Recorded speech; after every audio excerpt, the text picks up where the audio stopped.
Hello and welcome to another episode of the Christian Reeve Podcast. Today's guest is a comedian. His name is Kevin McGeary, or as we know him, the Kev. Welcome to the show. How you doing? Good. Thanks for having me, Christian.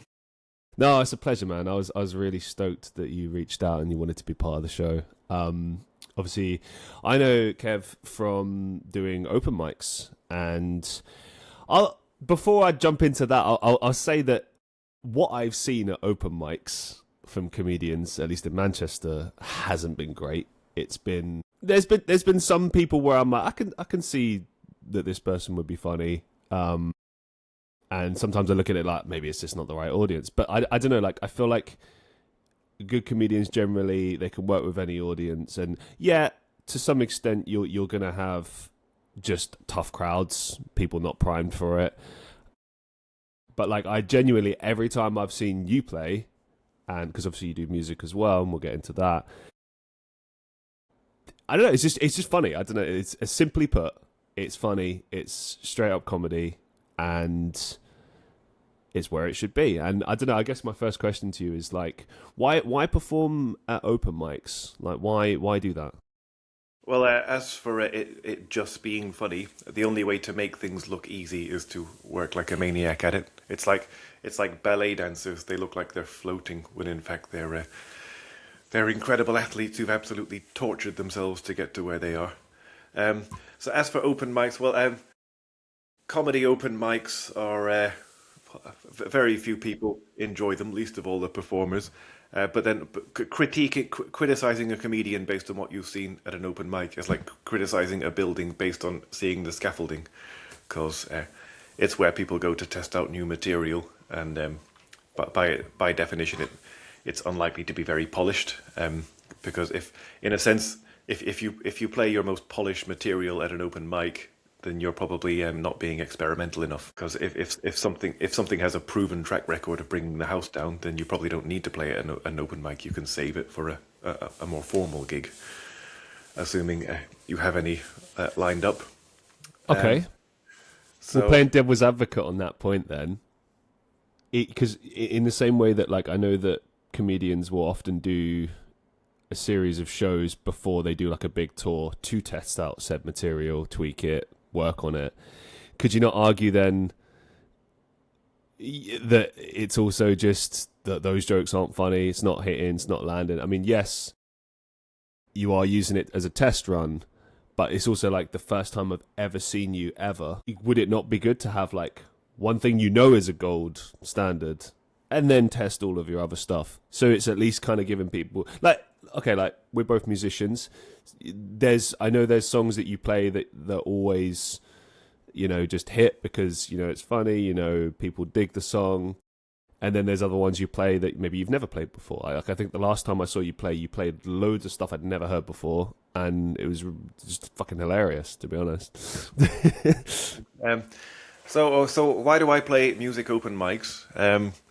Because I find I'm most comfortable when surrounded by certain types of people, and that is talented oddballs on the fringes of society. Because I've worked, I'm in my early 40s now, so I've had a lot of experiences. But when you work in, say, the corporate world, you meet fiercely intelligent people, but they channel their talents into quite prosaic things like wealth and social status, which is great. Who doesn't want to have wealth and social status? But there are very few ways of going about acquiring wealth and social status that are exciting or pleasant.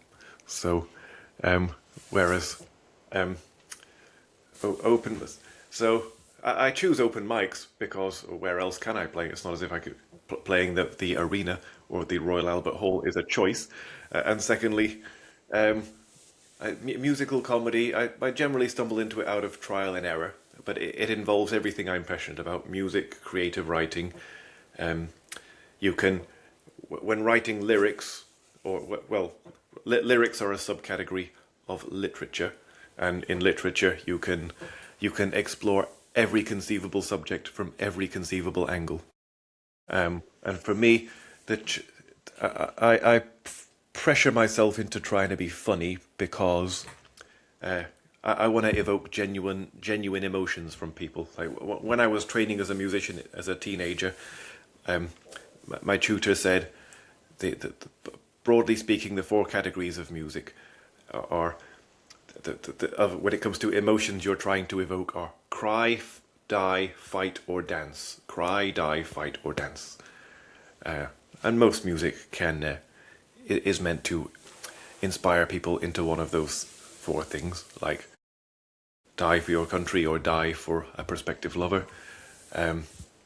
But I think making people laugh is a really hard challenge, and the reason why I again, trial and error, but say classical guitar, which I'm far more trained in that than I am in musical comedy, but it's hard to, it's a quiet, shy instrument. It's hard to even hear it, let alone feel strongly about what you hear on it.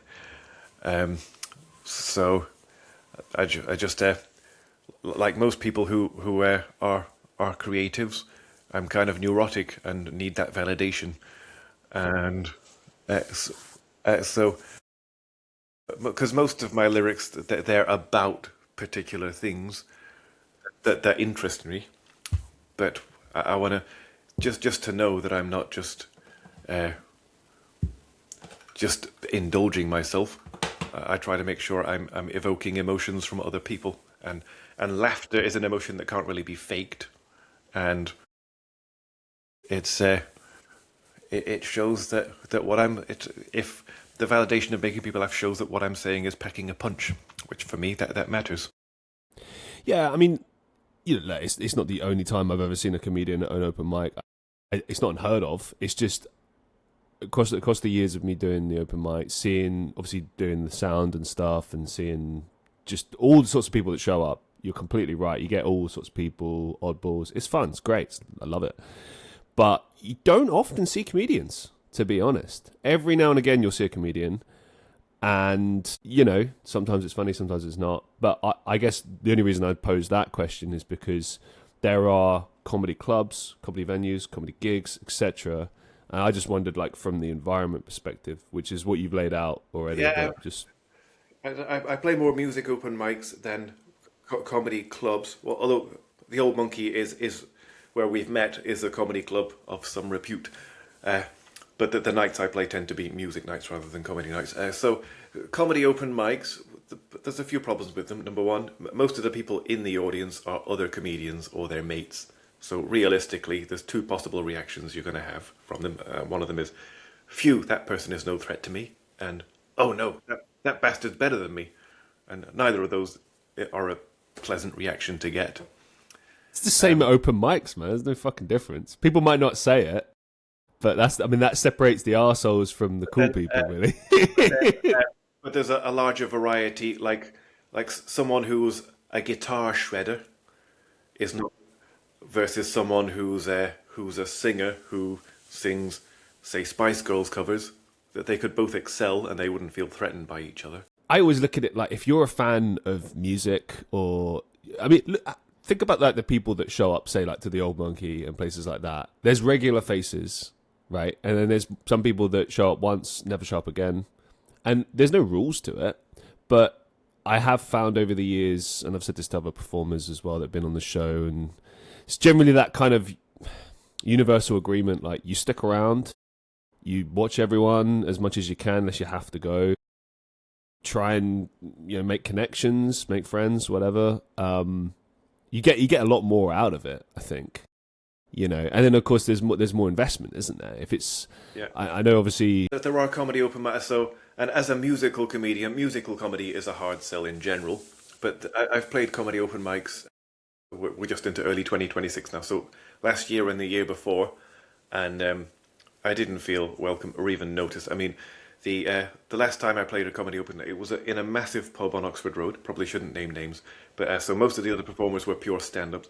And while I was performing, they were just chatting among themselves, and half of them had their backs to me, which and most musicians would know better than, even if they didn't like your shtick, they wouldn't carry on like that. And so the other, and another, so two more reasons why I don't really play comedy clubs. One is One of the options is gong shows. So here in Manchester, there's a very, very reputable gong show on a Monday evening, and for me, I went there once as an audience member just to see what it was like, and most of the acts were. What is a gong show? A gong show. So the one in Manchester is called. I might be burning some bridges by naming it, but it's called Beat the Frog, and it's played at the Frog and Bucket Comedy Club. I've heard of that, yeah. It's quite well known. So very well known. It's where Peter Kay cut his teeth. Really? Oh, I didn't know that. Okay. And they also have a comedy course where Wow. I very much doubt that it's launched anyone who's ended up having a lucrative career in comedy, but they can always tell you could be the next Peter Kay if you take their advice and pay their tuition. Everyone says that though, don't they? Yeah, on Monday, on Monday evenings they have Beat the Frog. So audience three members of the audience are picked at random, and they're given sort of their cards to hold up, like a Roman emperor having their thumbs up or thumbs down to tell a gladiator to kill or not kill. And if two of the three put their cards up, then a gong sounds, and in the case of Beat the Frog, it's the sound of a frog. So novice comedians have 5 minutes to survive, and if they're not funny, then audience members can put their cards up, and if two of the three are up, then they're out. So and then they have to walk off. If so, you hear the really ugly sound of a frog, and you have to walk off the stage with your tail between your legs in front of everyone. And usually the compere will then say something on, stick the knife in with whatever they say. And the ones who survive, they're invited back up on stage at the end of the evening, and audiences vote on which one was the best. And obviously there's a recency bias at play, so whoever was the most recent usually wins. But it doesn't appeal to me at all, because even if I were successful at it, it would be like climbing a pile of corpses to collect a trophy. Wouldn't be my idea of a good evening, and it's not. You don't have to vanquish people to have a good time, as far as I'm concerned. And the other reason why gong shows are not for me, and the other reason why I don't play comedy clubs is because when you walk up to a group of people and say, "I have a really funny joke," you're instantly disinclining them to laugh. So, because comedy should creep up on you and not be that obvious, and you're putting extra pressure on yourself. What made you decide to be a sort of a comedy music performer as opposed to just straight comedian? Because it just happens to involve all the things I enjoy the most, and most people, when you give a young person advice like choose what you love and the money will follow, there are many reasons why that is absolutely terrible advice, but one of them is most people don't have one overriding passion. I have many, so I'm passionate about music, about creative writing. I like essay writing. I like poetry. I like short stories and novels, and earning a living from any one of those things is effectively a pipe dream for almost anyone. But so musical comedy was just a process of elimination. So for me, after uni, I did. I went to university during the New Labour years when all you needed to get a degree was to somewhere roughly be a carbon-based life form. So I got an arts degree, and of course I wasn't exactly beating off prospective employers with a stick. So my first graduate job was teaching English in China, and I barely even thought about China until I went there, aged 23. So the first year I was living in a dormitory, a mixed-sex dormitory, sort of a bit like the Big Brother house. So guys and girls in their 20s who are young, hedonistic, and haven't really started their careers yet or their family lives. And then the second year I lived in Hunan province, which you could, what the Americans would call a flyover state. It's landlocked, probably the equivalent of, say, Arkansas or Oklahoma. It's quite an unglamorous part of the country. And so around half the people I met had never seen a Caucasian before, and one of the few forms of entertainment there was karaoke, and I'd never been interested in singing before then, but so almost every night I went to a karaoke joint, and it's a really good way. So I was already conversant in the language after a year, but karaoke is really good for your vocabulary, because you learn obscure pieces of vocabulary that don't crop up in everyday conversation, and it's good for your mastering the rhythms of a language.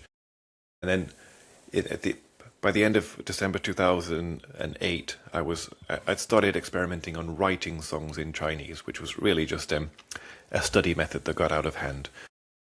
Within 6 months, I'd written about 15 songs. So, which in theory is a wonderful achievement, but like having an arts degree, in reality, how on earth do you get people interested in it? So you let me know when you figure that out, because I ain't fucking figured that out. Exactly. Well, just be at the right place at the right time, I'm afraid. That's the only thing for it. Or climb a pile of corpses to get to. Just an aside note, I wanted to throw a comment in there. Like, you always get a choice with that. I know it's stating the obvious, but a lot of people choose to be like, oh fuck it, I'm just gonna screw over everyone to get what I want, and it's like that will come to bite you in later life. Absolutely. And we see it time and time again, and it's like, especially when you have a quiet period or there's not much going on. Like I had like a guy reach out to me that I'd done some films with like a year or so ago, right? I think 2 years, year and a half ago. And I'd not done any on-screen acting in like a long time. And I got randomly contacted by a director to do this film. And I found out it was through this actor that I'd worked with, and he directed me on something and stuff.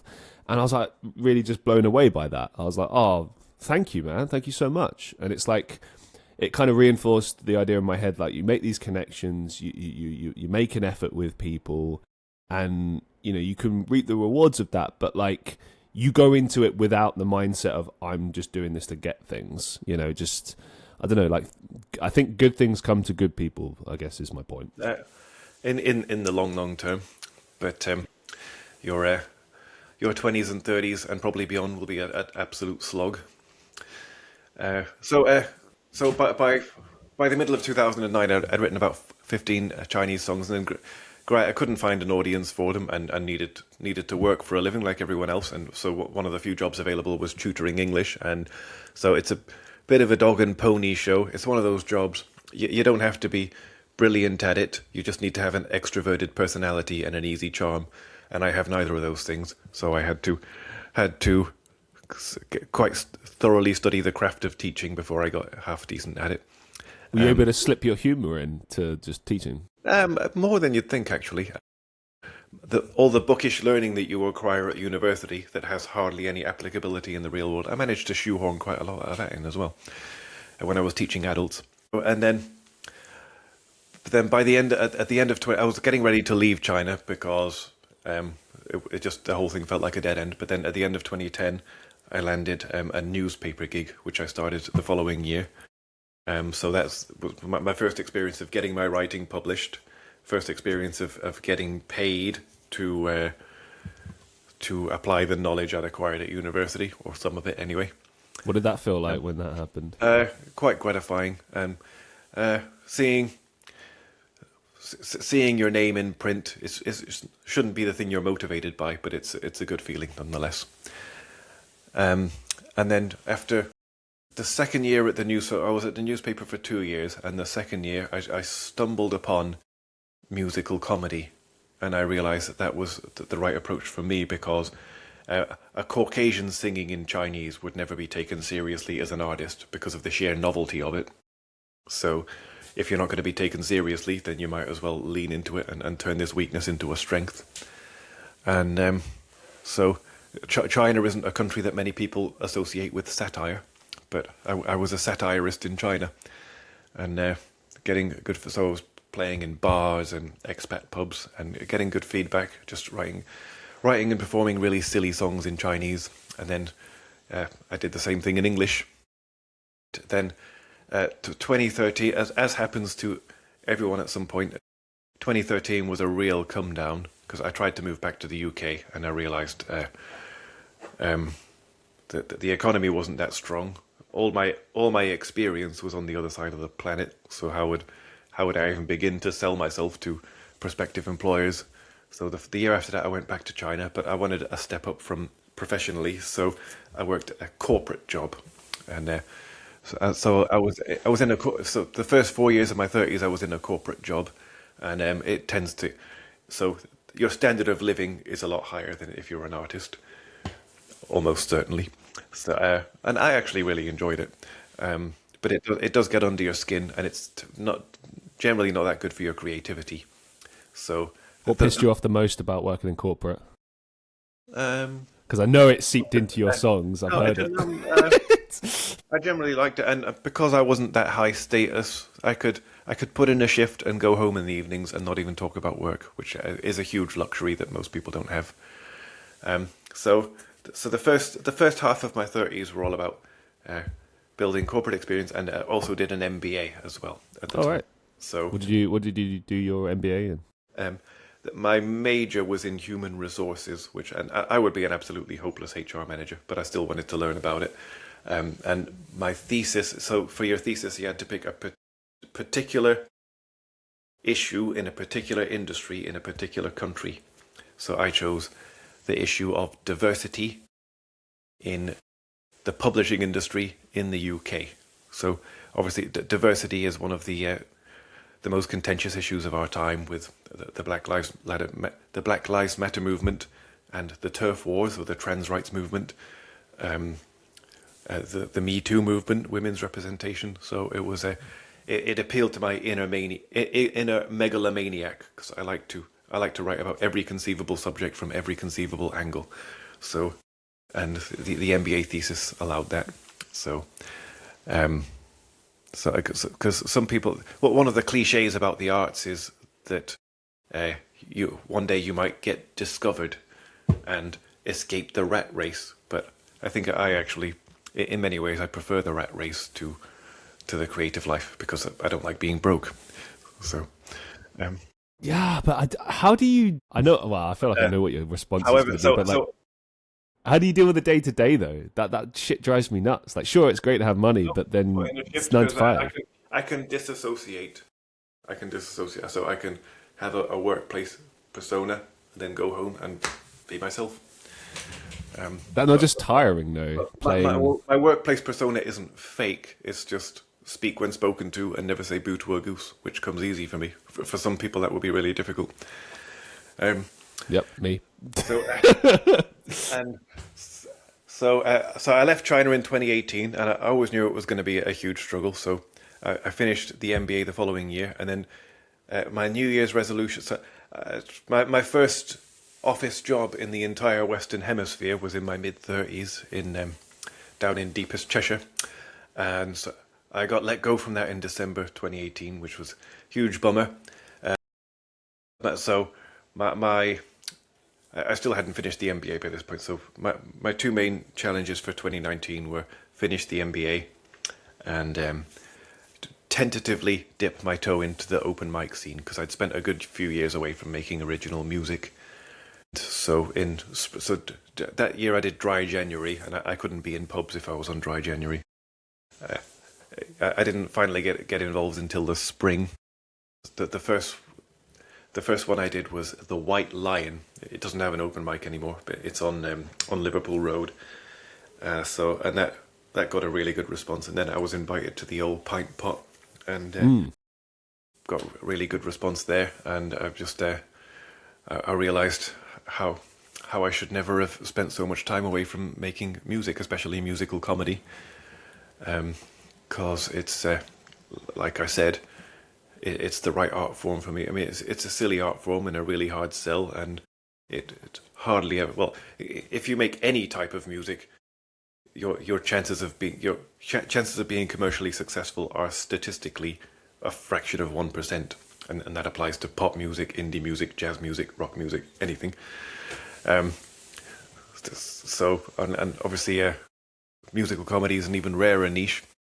But it's I think even if I were in the highly unlikely event I were ever offered a big money record contract, in some respects it would take a lot of the enjoyment out of it. Not that I would say no to a lucrative record deal. I mean, there's different ways you can do things these days as well. I mean, a lot of major artists tend to go for like distribution deals and stuff like that.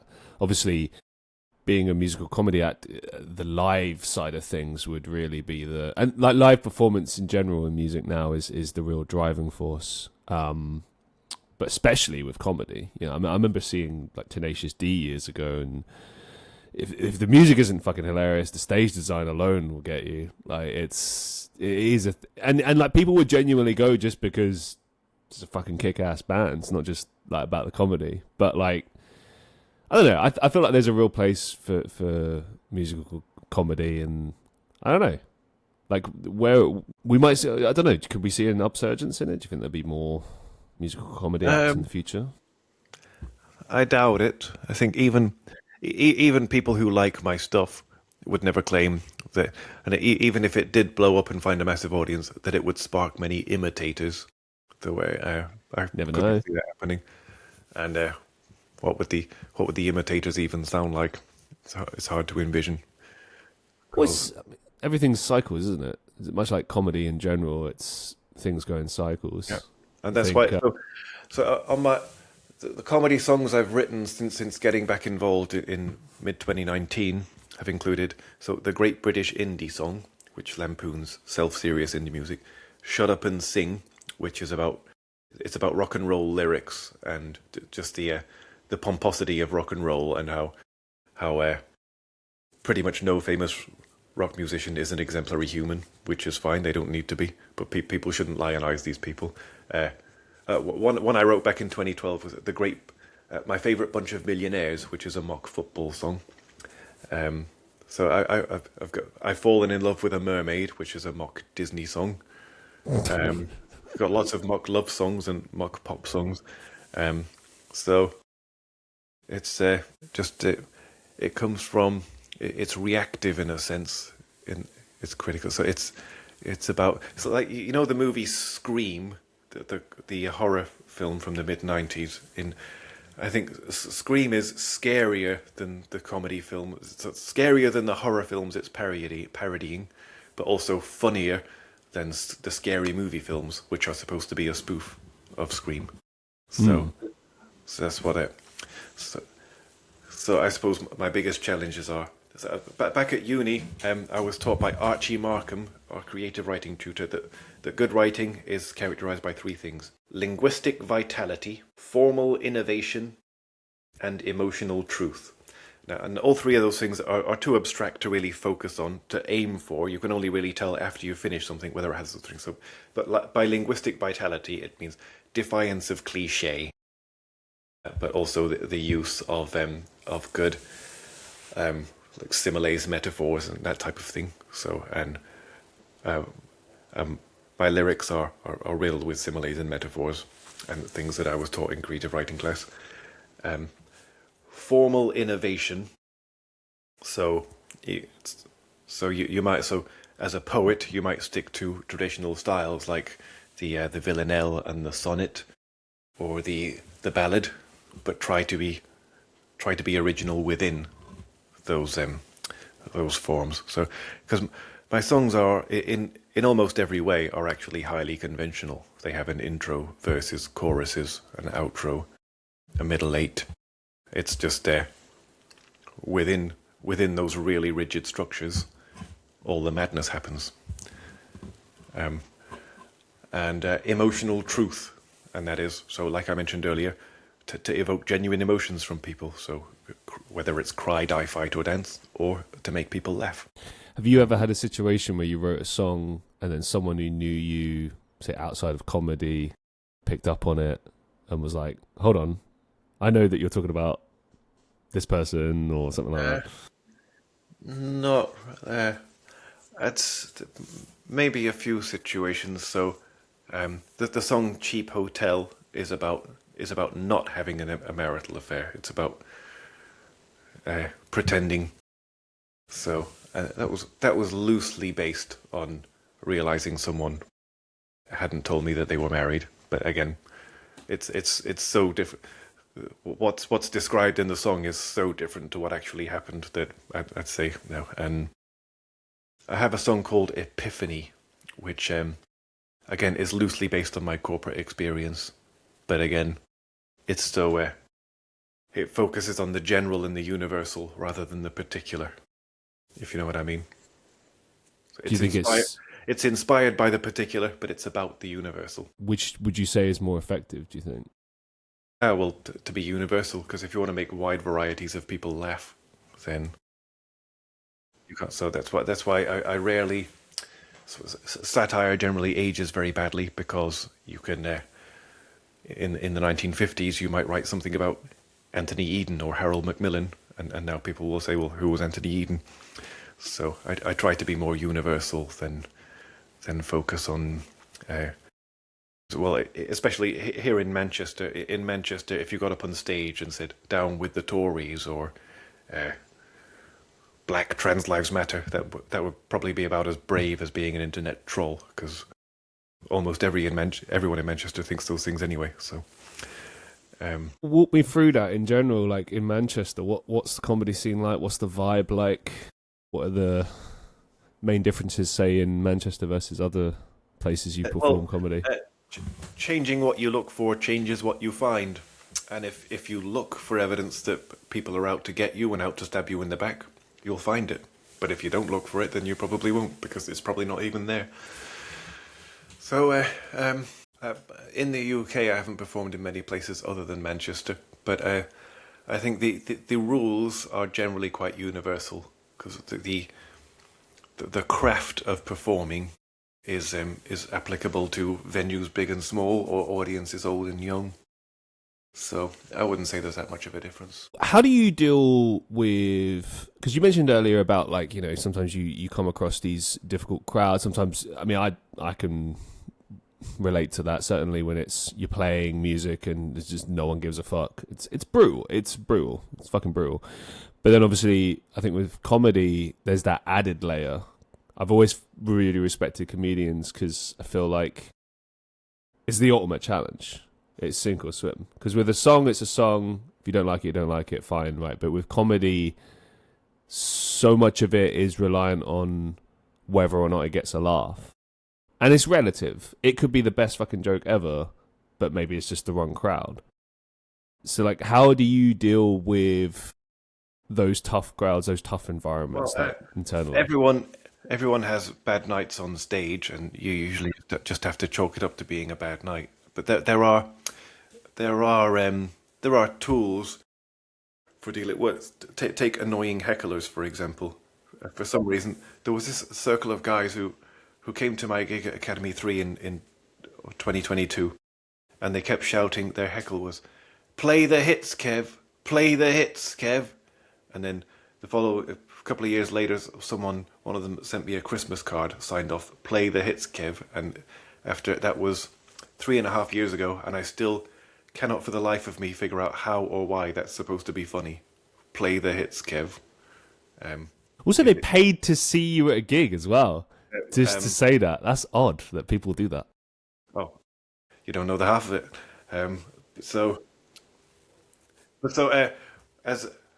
As an experienced performer, you could just stop in the middle and say, "Hey everyone, can I get a show of hands from people who came here tonight to listen to a bunch of unfunny wankers shout 'play the hits'?" And that would generally succeed at turning the rest of the audience against them. But for that to work, you need a large enough audience to show that they're getting annoyed by those people. Back in spring last year, there was at the old Pint Pot in Salford.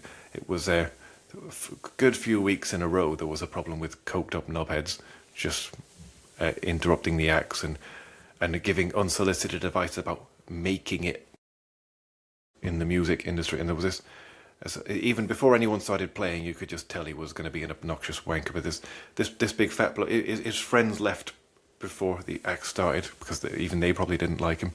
And he was when he saw the host get up and play a guitar, he said, "People are playing music. I'm going to be the Simon Cowell."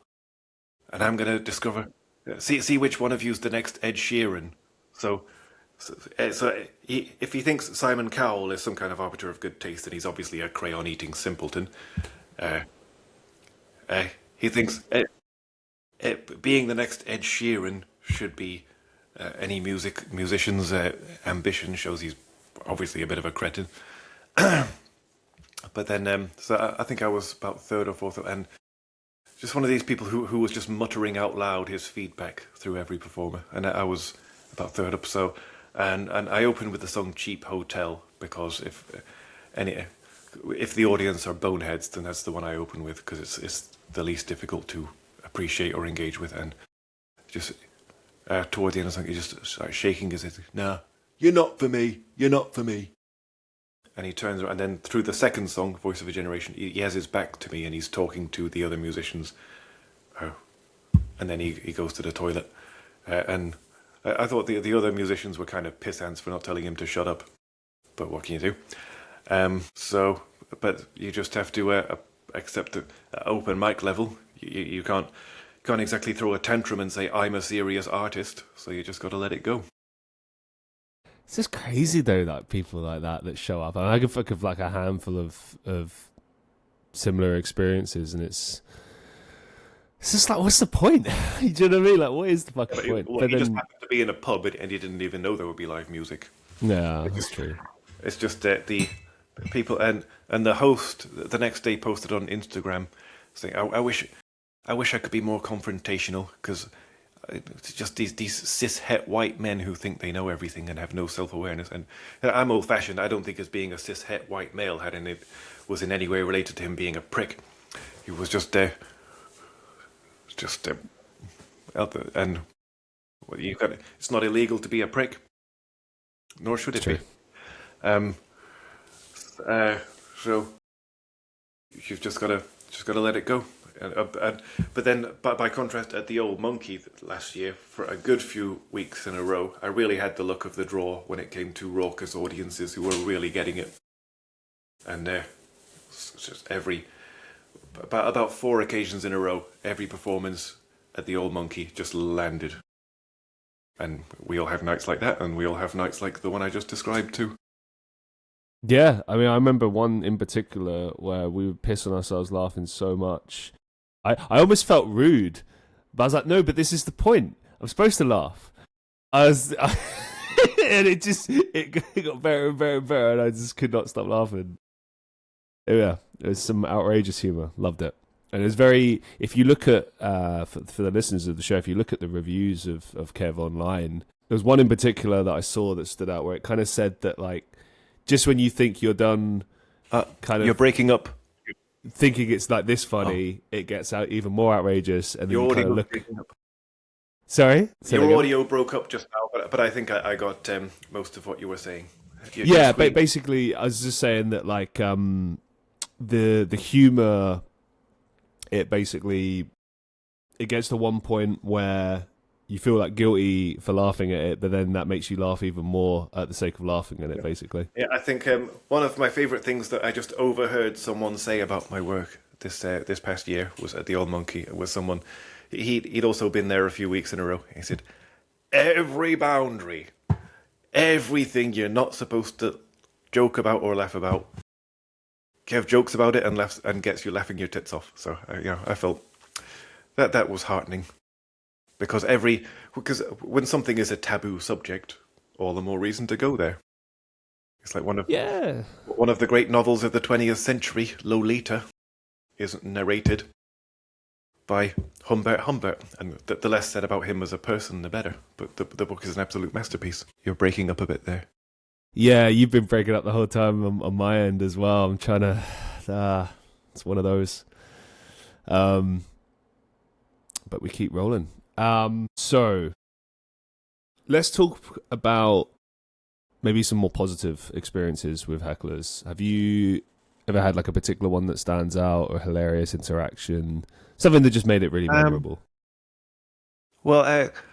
Because when it comes to playing a gig, I script everything down to a last detail, and I have a set list. It's the old Eisenhower quote, plans are worthless. Planning is everything, because you've got to be very well prepared, but also a lot of the best and worst moments will be things that you didn't prepare for, because it's like getting audiences on side is the definition of trying to herd cats.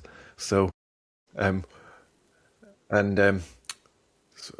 the Academy 3 gig in 2022, after one of my most experimental songs, which was the only time I've ever played it at a gig, and it went down quite well, but I said to everyone, oh, "Guy, thanks for laughing at that one, everyone. You can go home and tell everyone, your friends, that he's funny, but I think he's mentally handicapped." And I heard one of the guys at the front just said, "All our friends would just say, I already knew that." So back and forth with the audience, because I don't like being heckled, but you've got to accept the back and forth, and a lot of the best moments come from that as well. It comes with the territory, I suppose. Let's talk about bombing. I suppose it's a pretty standard thing to experience in comedy. Is there any particular experience that stands out for you? And also, how do you sort of deal with that situation? I wouldn't say I've had any really recent experiences of really bad gigs. The worst you get is people not paying attention most of the time. Bombing. So last year I played a gig at Swinton, and only about 2/3 of the audience didn't really dig. I played my raciest, most extreme stuff, and there was a table full of blue-haired feminists who were laughing out loud and loving it, but the rest, the average age must have been over 70, and it's not. Obviously, my material is provocative and edgy, but I don't like displeasing people. I am ultimately a people pleaser who wants to be popular, so that wasn't a good experience. But going back, my first attempts at stand-up comedy bombed, as almost everyone's does. So it's just part of the lesson. So it's why I don't play gong shows or that many comedy open mics, because like I remember at the only time I went to see that gong show in the Northern Quarter, one of the acts, his first opening line was, "Hi everyone. So, do we have any racists here tonight? Fucking hell. Do we have any homophobes here tonight? Do we have any transphobes here tonight?" And it was, for all three of those questions, it was total silence. But actually, in many contexts, that would be a really good opening. It's just people need to know who you are.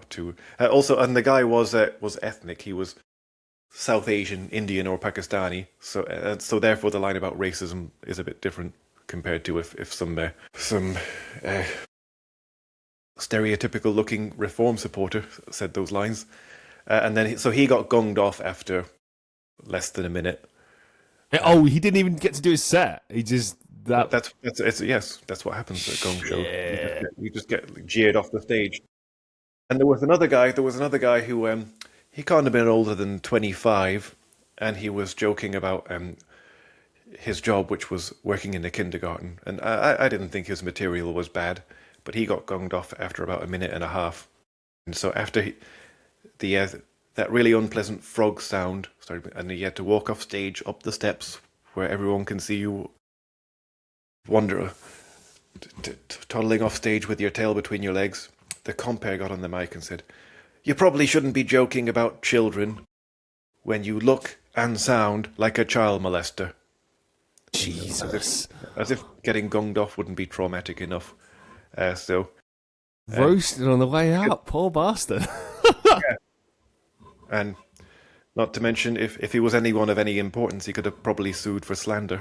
But you have to, when you're a nobody, you have to just live with it. Well, that begs an interesting question, though. If someone makes like a joke in a fucking comedy stage about another famous person or whatever, like there's no way you could ever sue for defamation. That's just I don't know.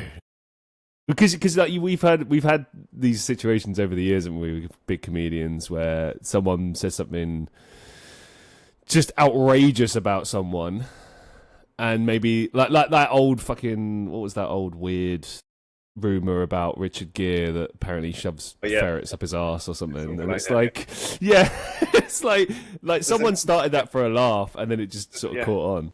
There's an episode of The Simpsons that lampoons that when when Patty or Selma, whichever one of Marge's sisters, marries Troy McClure, the actor, and it hints that he has a really peculiar fetish, which is a joke about the Richard Gere rumor. But I think Frankie Boyle successfully sued one of the Red Tops, I think it was the Sun, for describing him as a racist comedian. And obviously he jokes about every taboo subject, including race. But he managed to, but he's not like a Bernard Manning type where he openly I think mocks minorities. That's the key, isn't it? Like he famously got kicked off Mock the Week for a pretty outrageous joke, and he ran with it, and he was still just as successful after the fact. But maybe he got like lobbed in with the others that are like can't be on TV, whereas he's done plenty of TV work since. It's not like he was banned from television. He was just his particular brand of comedy, at least in the 2000s, was just maybe too risque towards the end. I don't know. I mean, I feel like everyone was pretty risky then. So yeah. It's a cliche to say comedians shouldn't punch down, which I don't think that's unhelpful, because it's hard to define what punching down is. Because if you make a joke about, say, trans people, who's to say that trans people are necessarily all delicate little flowers who can't take a joke? So I wouldn't say it's necessarily punching down to make a joke about trans people. But I think what the reason why it generally works for me is it's about making, as long as you yourself are at least 70 to 80% the butt of the joke, then you can get away with almost anything. Because whereas it's like in the early 90s, during the first Gulf War, Bernard Manning made a joke about Iraqi women being ugly, and it was just pure punching down and no irony, no anything. Whereas usually when I perform a song like "You Can't Say Anything These Days," on one level it does joke about these really taboo subjects, but ultimately what people are laughing at is me playing this sort of Alf Garnett type who complains you can't say anything these days, when really you're living proof that free speech is in decent health, if you know what I mean. So, but Alf Garnett's a good example. I mentioned in an earlier interview that is the TV character from the 60s and 70s. When people watch him on TV, he'll be ranting about a particular minority group, like immigrants or pufters or something like that. But what you're laughing at when you watch his TV show Till Death Do Us Part is not, you're laughing at his bigotry. So really the butt of the joke is Alf Garnett. So it's very different from the Bernard Manning approach, which is just pure mockery of the vulnerable. What do you make of, let's say, the sort of the UK modern kind of brand of comedy? Because a lot of people say it's very watered down. It's just not funny. It's just not funny. Just too scared to be risky. What do you make of that? I need to know some specific examples. I couldn't give you any specifics, unfortunately, but I suppose if we're comparing it to like previous decades, maybe that's a bit. The comedians who sell out massive arenas around the world are all quite non-woke. So Dave Chappelle is outspokenly on Team Turf. So he's quite he jokes about the trans issue, but he's not very pro-trans. Ricky Gervais, the same. I think he's a far better actor and sitcom writer than he is a stand-up comedian. So he doesn't really make me laugh as a stand-up. Ooh, shots fired. The Office and The Extras are absolute classics. But his stand-up, well, can you think of any particular moments from his stand-up that were up there with the best of them? I think some of his early stuff, like Politics and Fame, were good. I felt like they kind of went hand in hand with The Office and Extras, because he was almost like playing a character, and like I've noticed some comedians do that. Ricky doesn't do it as much anymore, but like his kind of character was almost playing like this arrogant prick that's, like, especially if you watch was the one he did in sort of 2013 Science, he really leans into that character then. And it's obviously all a piss take, but like he makes jokes about things like when the ash cloud went over and you know, he took like a helicopter or some shit and everyone else was using boats, and he's just like laughing about that. And, like, he didn't mean it in the literal sense, but he was playing off the fact that he was quite famous, he was a famous celebrity, so he can kind of get away with this behaviour kind of thing. Well, he's retired now, but one of my all-time favourite stand-ups is Lee Evans. Yeah. But if you tried to quote a Lee Evans joke and tell it to your mates in a pub, it wouldn't be funny, because it's just all about the whole experience, the physicality and the screaming. Because the observations aren't necessarily that cutting edge, but it's just the unpretentious joie de vivre of it. Whereas he's not some sort of pretending to be some kind of a philosopher. He's just funny as anything. Can you say that about any sort of joke, though? It's all about the delivery, really, isn't it? Yeah, but some comedians tell actually really good jokes or make really witty and funny observations.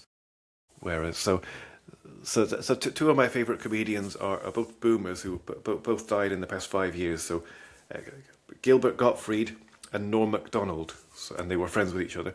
Their delivery style was completely contrasting. So Gilbert Gottfried was screamy and manic.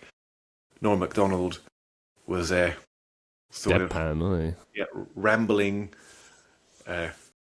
and quietly spoken.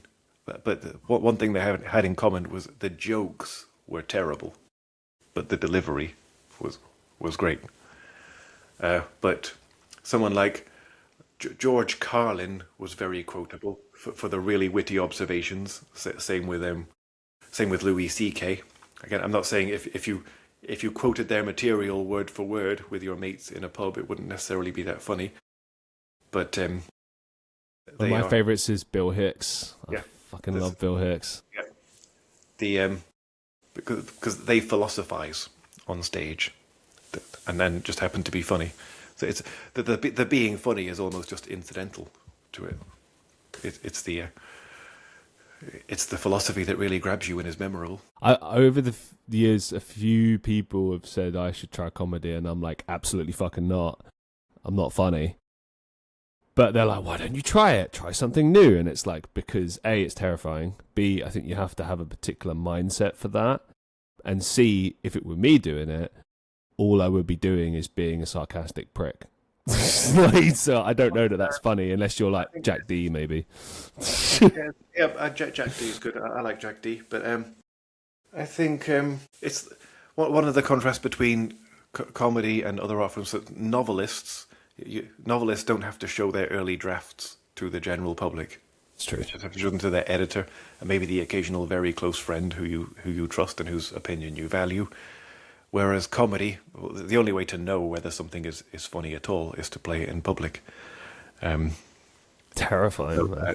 And that's why even the household names have to play small comedy venues to polish their new material and to work it out. So this is also the reason why I never ever give like comedians shit, even if there's a comedian they bomb on stage. Like, takes fucking balls to go out on stage and just do comedy, because it's all I think people forget this as well. It's you're just on stage with a microphone. That's it. Like that's terrifying. Like even just getting in front of people. Like I'm very used to it over the years because I've just been doing it for so long. But like you still get nervous. I mean, do you still get nervous going on stage? Absolutely, but it's better than the opposite, which is to be cocky. Because as soon as you're cocksure, it's like as soon as you think you have the keys to comedy, you realize some buggers changed the lock, and you actually know nothing. So, I think every day is a life lesson. Yeah, it would be unwise to not get nervous before you're on stage. Switch. But we all know. We all know people like so. Peter Kay, for example, is someone who could just be. He could just read out a shopping list and be funny. Or someone like I don't watch him, but Michael McIntyre is probably the kind of guy who could just be on the phone ordering a pizza and make you laugh.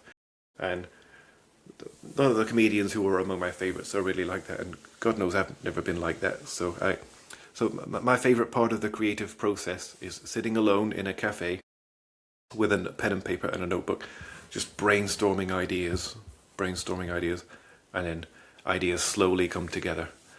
Now some of them come fully formed, like the songs I wrote last year, so Millicent, Falling in Love with a Mermaid, the FVSDA, How Do I Say I Love You. So I think they're 4 of my best ever songs, and they all just came into my head fully formed, and I just had to write them down really. But then the previous year, it took months to finish anything. So the song, I had a vague idea that I wanted to write about toxic masculinity, and so I finished with the song "What a Piece of Work Is Man," which is obviously a quote from Hamlet. But it took pages upon pages of drafts just to figure out where I was going to go with the idea and how. And it's obviously the extra hoop you have to jump through is to try to be funny, as opposed to, because in almost any other form of music, lyrics are just a contractual obligation. They're not really the most important part, but for me they are. And so that took months, and then at the same time I was working out, had a vague idea I wanted to write a song about ancestors. So I finished and ended with a song called "You're Amazing," which originally it was over 7 minutes. Now it's just under 6 minutes because I managed to cut some of it down, and because I decided I wanted to write something about ancestors in 2020 when the Colston statue was torn down. But again, I had no idea what angle I was going to take or where I was going to go with it or how on earth I was going to even try to make it funny. But I finished something eventually. So it is getting up on stage and making people laugh is a really heartening experience, and it's one of my favourite feelings when it happens. But for me, the most rewarding part is the process. I've got a couple of final questions for you, completely sort of unrelated to today's show, except for one. But we'll start with the first one. What has comedy taught you about life? It's taught me a good few things. So, number one is people aren't really watching you. So I was raised Catholic, which so the school I went to a Catholic school where you would be more severely punished for looking like a bad person than being a bad person. So an egregious haircut was more punishable than, say, being a bully, because it's all about looking the part rather than being the part. But then the older I get, the more I realise nobody's really noticing you or watching you or thinking about you. So you can have a terrible night on stage and almost everyone will not even remember it within a week. So it's so you shouldn't be afraid of making a perfect ass of yourself. Not that you should want to fail, but I'm saying just it's if you have a terrible experience on stage, then people are too focused on themselves to really be judging you or care that much about you. So that's what I've learned about people. What else have I learned? What have I learned about life? That making something is far more important than being something, if it makes sense. So it's the fact that I've written dozens and dozens of songs in English, a couple of dozen songs in Chinese, and it's from the seed of an idea in my head to pages of jotting down ideas to the finished product which you perform on stage or put online. That's what I really enjoy, and the gratification, the validation is nice, but it's not the point. So that's what so last year, several people I know had major quote-unquote successes. So a guy who I went to school with won a BAFTA and was up on stage at the Royal Albert Hall, which is great. But I don't envy that sort of thing, because for me, it's all a game of chance for a start. And he has his journey to go on, and I have mine. I beg the question as well, like, do accolades and status and numbers really equate to greatness? No, really? and as you say, it's luck of the draw. Like it's all illusory. Do you know what I mean? Like, there's people I see on stage right now, actual comedians, who, in my opinion, like, are the shits, drizzling shits. They're not funny at all. And And then I see someone like you where I'm like pissing myself laughing. I'm like, well, you can make the argument that's just my humor, but like most Booker Prize winning novels are borderline unreadable. If you go back through a list of Nobel laureates or Oscar winners, most of the names after a couple of decades would draw blank stares, because nothing really leaves a lasting impact or deep down really makes anyone feel anything. So just I daydream about fame and fortune as much as the next person, but it's that's a weakness. It's in my lower moments. I think it's being an artist is about the process and the desire to make things. I like that you're honest about it though. Like I choose to do the same thing as well. Like you talk about validation and stuff, and it's obviously it's not the driving force, but it is there. Like you want your work to be heard, to be recognized. It's on some level it's important. But as you said, it should never stop you from like creating. I think like I sometimes I think about the podcast. Because I don't, in real life, I don't really talk about what I do unless someone asks, or it just comes up in conversation. But then sometimes I realize the things we do that for us is just not the norm, like doing a podcast for 6 years. To me, that's just the thing I do. But then people sometimes will be like, wow, that's incredible. And I'm like, is it? But then when you sit and you think about everything that you do, so in your case, going on stage, singing songs in English, in fucking Chinese, that's incredible. Playing and singing and making it funny, but also, making a good song as well on stage in front of people. It's massive. It really is. Well, and I feel no closer to earning a living from it than I ever was, but it's what makes life worth living. And again, it would probably take all the enjoyment out of it anyway. Because then when something becomes a job, it involves deadlines, it involves pleasing your superiors, it involves commutes, it involves being polite to people who you can barely stand. So it's I'm not too displeased about the status quo by any means. What's the best advice you've ever received? Never eat yellow snow. No. I'd say I had it during one of my university summers. I had it far from being a pleasant experience, but selling door to door in the US, I learned many disciplines, and control the controllables is the best advice. It's been a whirlwind, man. Thank you so much for coming on the show and giving us a bit of insight into your insight, and also just kind of like educating us a little bit. I really appreciate it. Thank you so much. I wish you all the best with all your coming projects, even the ones that you have to keep secret. I'm gutted we couldn't talk about that here, but let's just say Kev has big plans for 2026. So stay tuned. Thank you so much for watching and listening to the Christian Reeve Podcast. And as always, be safe, be well, and I'll see you in the next one.